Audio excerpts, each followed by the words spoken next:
just once a day that I would pray for you. I'd go and misbehave just so you'd notice too. Sneaking looks up and down from across the room. Damn, what a hell of a view. I feel good, you look great. I like you, I can't wait. A first time, a first date. You're so fine, I'm so late. You sip wine, I drink straight. Don't waste time.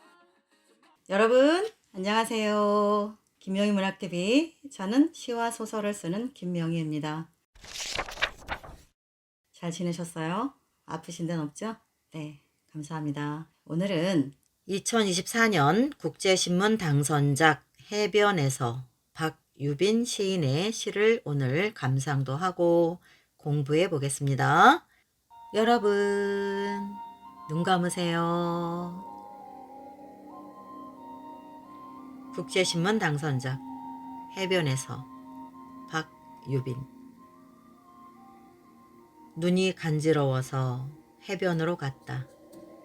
화창한 날씨, 눈부신 바다, 환한 사람들. 수평선만큼 기복 없는 해변의 감정, 너무 밝다. 해변을 산책하던 나는 반짝이는 모래알 사이에서 보았다. 그것은 눈알. 실금없이 깨끗한 눈알. 바다에서 떠밀려온 유리병도 아니었고 피서객이 흘리고 간 유리구슬도 아니었다. 파도가 칠 때마다 움찔거리는 그것은 오점 없이 깨끗한 눈알. 고개를 숙이고 있으니 햇살에 인상을 찌푸리지 않아도 괜찮았다. 이제 화창하지 않다. 내가 만든 그늘서 눈알은 부릅뜨기 좋은 상태. 그러나 내 뒤로 사람들이 지나갈 때 눈알은 움찔거렸다. 어떻게 이곳에 오게 되었을까? 해초처럼 누워서 왔을지도 모른다. 누군가의 유언일지도 모르고. 그때 배운 것 같다. 사랑하지 않고도 빠져 죽는 마음 떠오른다. 어떤 이의 어리숙한 얼굴, 꼭 죽을 것만 같았던 사람. 아니, 그것은 죽은 것, 혹은 벗어놓은 것, 떠밀려 온 것, 유유자적 흘러온 것. 눈알은 하나뿐이어서 눈물을 흘리고 있다. 누구를 위한 눈물인지는 알 수 없다. 다만 걱정될 뿐이다. 메마를 것 같다. 언젠가 미끈한 눈웃음 짓던 사람을 사랑한 고래가 그랬듯이. 모래사장을 맨발로 걷다 보면 무언가 밟을지도 모른다는 두려움이 있다. 세상에 막 내던져진 작은 눈빛. 오늘은 어느 때보다 화창한 날. 어디에도 흐린 곳 하나 없다. 너무 밝다. 최선을 다해 기지개 켜는 눈알의 의지.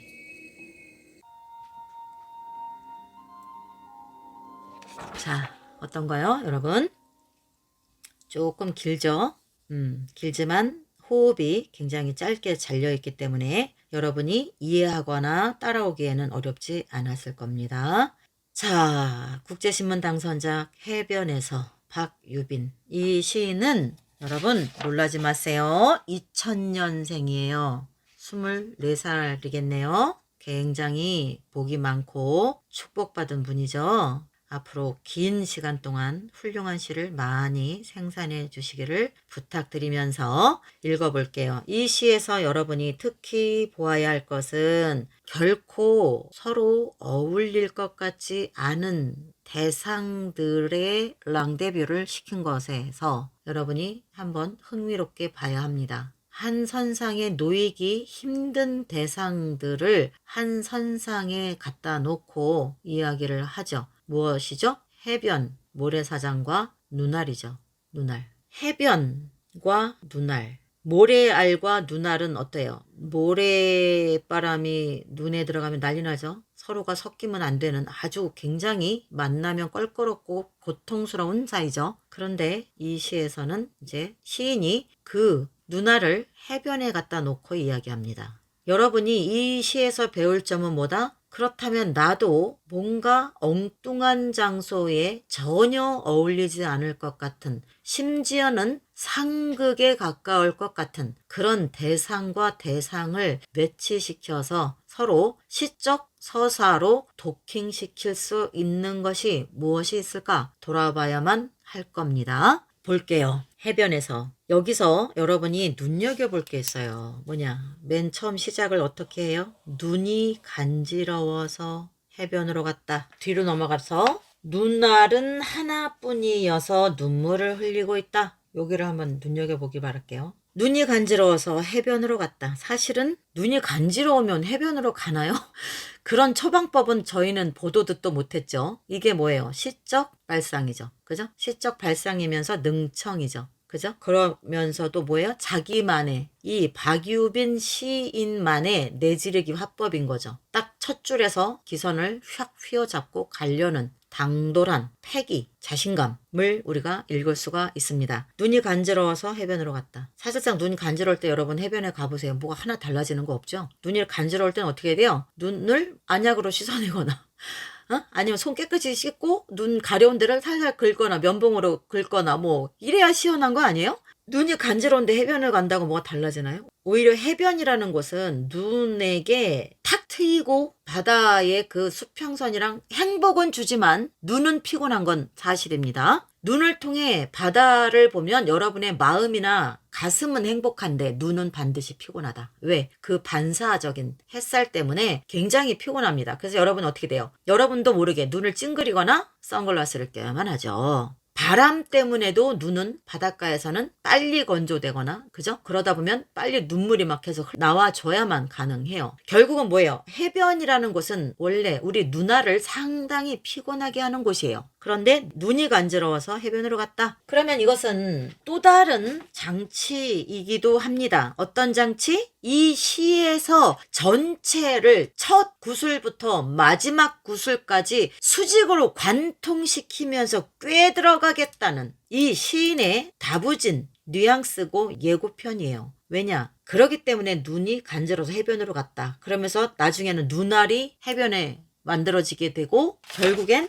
이야기를 하다가 너무 밝다. 최선을 다해 기지개 켜놓은 눈알의 의지. 이렇게 아주 초고속으로 뚫어버리죠. 서사의 그 탄성을 가지고. 그죠? 이 긴 시인데도 결코 곁길로 빠지지 않습니다. 아주 전공법으로 그냥 뚫고 들어가죠. 여러분들이 이 시에서 그런 테크닉을 가만히 한번 여러 번 살펴보기를 바랍니다. 눈이 간지러워서 해변으로 갔다. 화창한 날씨, 눈부신 바다, 환한 사람들, 수평선만큼 기복 없는 해변의 감정. 수평선 일자죠? 기복 없어요. 해변의 감정. 너무 밝다. 맞아요. 우리가 해변 그러면 밝고 눈부신 것이 첫 번째죠. 이연, 해변을 산책하던 나는 반짝이는 모래알 사이에서 보았다. 반짝이는 모래알, 우리 이 시각을 상당히 괴롭히는 자극물들이죠. 반짝이는 모래알 사이에서 보았다. 그것은 눈알. 실금없이 깨끗한 눈알. 비유도 아니에요. 눈알 같은이 아니에요. 그냥 눈알이에요. 눈알. 사실적인 눈알. 바다에서 떠밀려온 유리병도 아니었고 피서객이 흘리고 간 유리 구슬도 아니었다. 파도가 칠 때마다 움찔거리는 그것은 오점 없이 깨끗한 눈알. 사실적인 눈알입니다. 고개를 숙이고 있으니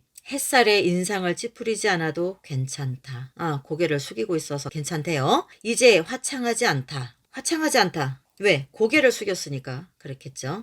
햇살에 인상을 찌푸리지 않아도 괜찮다고 했잖아요. 그러니까 이제 화창하지 않아요. 최소한 어디는 시인이 시적 화자가 고개를 숙이고 눈알을 바라보고 있는 그 영역만큼은 최소한 눈부시거나 화창하지 않아요. 내가 만든 그늘서. 자, 화자가 엎드렸으니까 고개를 숙였으니까 그늘이 만들어졌죠. 내가 만든 그늘서 눈알은 부릅뜨기 좋은 상태. 그렇죠. 왜? 제가 아까 이야기했잖아요. 너무나 화창하고 눈부시고 바람 불어서 바닷가에서는 사실상 눈을 우리가 흡들 수가 없어요. 그래서 눈을 찡그리고 보거나 선글라스가 있어야만 눈을 편하게 뜰 수가 있죠. 그런데 화자가 만든 그늘로 인해서 부릅뜨기 좋은 상태가 됐다. 그러나 내 뒤로 사람들이 지나갈 때 눈알은 움찔거렸다. 살아있는 눈알이란 얘기네요. 그죠? 어떻게 이곳에 오게 되었을까? 해초처럼 누워서 왔을지도 모른다. 누군가의 유언일지도 모르고 그때 배운 것 같다. 사랑하지 않고도 빠져 죽는 마음 떠오른다.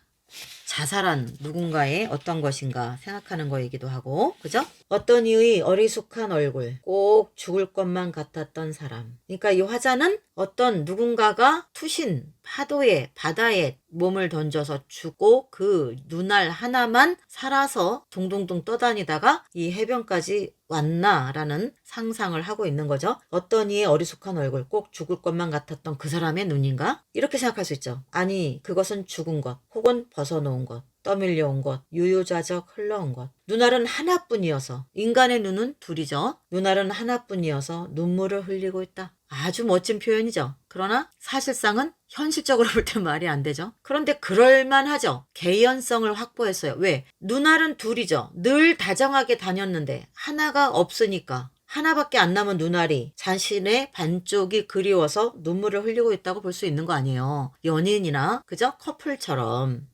눈알은 하나뿐이어서 눈물을 흘리고 있다. 누구를 위한 눈물인지는 알 수 없다. 다만 걱정될 뿐이다. 메마를 것 같다. 왜? 바닷가이고 바람은 계속 부니까. 언젠가 미끈한 눈웃음 짓던 사람을 사랑한 고래가 그랬듯이. 사람을 사랑한 고래가 결국은 그죠? 뭔가 잘못 먹고 또는 나이가 들어서 죽고 나서 가스가 몸 안에서 가득 부패한 가스가 차고 풍선처럼 둥둥둥둥 해변으로 떠밀려오죠. 떠밀려와서 눈도 못 감은 채로 고래의 눈을 보면 참 슬프죠. 그죠? 그걸 떠올렸나 봐요, 화자가. 모래사장을 맨발로 걷다 보면 무언가 밟을지도 모른다는 두려움이 있다. 그렇죠. 우리는 항상 그렇습니다. 저 역시도 그래요. 맨발로 걷다 보면 날카로운 거에 찔릴 것만 같고, 어떤 경우는 굴 껍질에 상처가 날 것 같기도 하고, 어떤 경우는 못이나 앞정 같은 거에 찔릴 것 같기도 하고, 그죠? 모래사장을 맨발로 걷다 보면 무언가 밟을지도 모른다는 두려움이 있다. 세상에 막 내던져진 작은 눈빛. 그런데 여러분, 어느 날 모래사장 걷고 있는데 눈알이 밟혔다고 생각해봐요. 발바닥에. 시뻘건 충혈된 그 실핏줄이 거미줄처럼 생겨있는 둥그런 눈알. 탁구공 같은 거. 섬뜩하죠? 자, 세상에 막 내던져진 작은 눈빛. 오늘은 어느 때보다 화창한 날. 어디에도 흐린 곳 하나 없다. 너무 밝다. 최선을 다해 기지개 켜는 눈알의 의지. 자, 어떤가요, 여러분? 이 시를 보면서 저는 결국엔 다시 한번 느끼는 게 있어요. 뭐냐면 신춘문예는 익숙하고 너무나 안전한 그런 시가 아니라 다소 불편하고 엉뚱하고 낯설거나 생뚱맞은 그 새로움이, 그 차별 있는 접근, 그 뚝심 있는 자기만의 시도, 그런 도전이 그렇게 생겨난 작품들이 결국은 돋보이고 결국은 이긴다는 거죠. 그래서 계속 저 역시도 참신하게 참신한 새로운 지금까지 없었던 그 무엇을 찾아라 하는 이유가 그겁니다. 네, 자 볼까요? 당선 소감.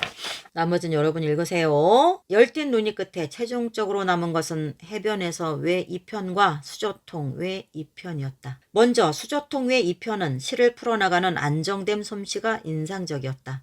대상의 슬픔을 환유적 비유로 풀어내는 능력도 좋았고, 이를 감상적으로 과장하지 않으면서도 공감도 높은 이미지와 생활 감각 속에서 충분히 설득될 수 있을 정도로 그려냈다. 또한 대상을 가만히 어루만지는 따뜻한 시선이 아름답고도 능숙하게 다가왔다. 박유빈의 해변에서 왜 2편은 상당히 독특한 작품이었다. 특히 당선작 해변에서는 더욱 그렇다. 바닷가에 떠밀려온 눈알이라니 비유나 상징이 아니다. 정말 눈알이다. 이 낯선 설정을 끝까지 기이하면서도 설득력 있게 풀어나가는 차라리 힘을 뺀 화자의 태도가 더 신뢰감을 주었다. 그러니까 억지로 설득하려고 막 말도 안 되는 말을 한 게 아니에요. 여러분, 우리가 시 쓰다 보면 어떤 경우 여러분이 정말 딜레마에 빠지고 자기도 모르게 망가지는 시가 있어요. 뭔지 아세요? 설득하기 위해서 설득이 필요한 시의 말을 담다 보면 뭐예요? 굉장히 불편하고 억지스럽습니다. 시에서는 독자를 설득하려 할수록 그 시는 망칩니다. 힘이 들어가기 때문에. 명심하세요. 거기에 상처와 고독, 사랑의 슬픔이 자연스럽게 겹치도록 풀어내는 과정은 읽으면 읽을수록 흡입력이 있었다. 최종 결론은 빨리 낼 수 있었다. 심사위원들은 이 낯선 상상력에 점수를 주기로 흔쾌히 합의했다. 마음을 담아 축하를 보낸다. 이 응모자가 펼쳐나갈 미래를 상상하는 일이 그 어느 때보다 즐겁고 기대된다. 김원, 박상수, 최정란 세 분 선생님들이 심사를 해주셨습니다.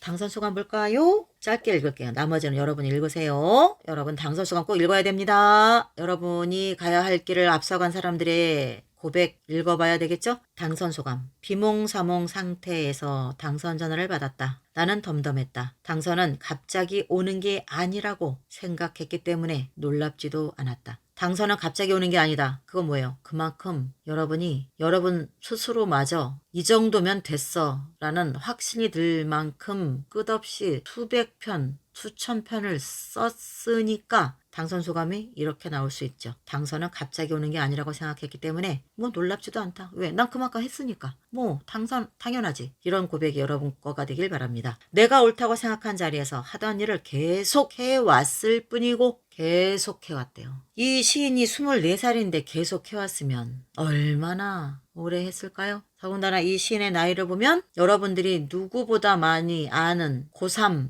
고1, 중1, 2, 3 이때 공부 성적 미래 너 대학 목표 부들들들들들 볶일 때죠. 학원 집 학교 들들들들 휘둘릴 때죠. 그런데 이 시인은 얼마나 시를 그 속에서도 본인의 시를 써왔으면 당선은 갑자기 오는 게 아니라고 생각하기에 놀랍지도 않다. 나는 덤덤했다. 내가 옳았다고 생각한 자리에서 하던 일을 계속 해왔을 뿐이다. 그러다 보니 자연스레 당선이라는 기차역을 지나왔을 뿐이다. 그냥 그런 거다. 여러분, 어떻게 보면 여러분보다 한참 어린 누군가에게는 여러분의 자녀 또래이고 또 누군가에게는 조카뻘이 될 테고 누군가에게는 동생, 누군가에게는 누나, 형이거나 그런 상관관계가 될 수 있겠죠? 그러나 문학으로 놓고 본다면 여러분의 대선배이자 여러분이 반드시 닮고 따라가야 할 먼저 간 경험자의 고백입니다. 여러분은 진정 신춘문예 당선을 꿈꾸신다면 지금까지 어떻게 왔고 지금 어떻게 가고 있나요? 오늘은 여러분 각자가 한번 자신을 낱낱이 들여다보고 중간 정산을 해보시기를 바랍니다. 자, 오늘은 여기까지입니다. 이상 저는 시와 소설을 쓰는 김명희였습니다. 다음 시간에는 농민신문 당선작 상현딸을 정독해 주세요. 박동주 시인의 작품으로 돌아오겠습니다. 자, 어떠셨어요, 여러분? 도움되셨어요? 네. 꾸준히 가시면 돼요. 꾸준히 가시면 돼요. 지금 잘 하고 있어요. 여러분의 인생 2막을 꽃 피우는데 저도 늘 함께 동행하도록 하겠습니다. 다음에도 더 알찬 영상으로 돌아오겠습니다. 여러분, 안녕. There was once a day that I would pray for you. I'd go and misbehave just so you'd notice too. Sneaking looks up and down from across the room. Damn, what a hell of a view. I feel good, you look great. I like you, I can't wait. A first time, a first date. You're so fine, I'm so late. You sip wine, I drink straight. Don't waste time.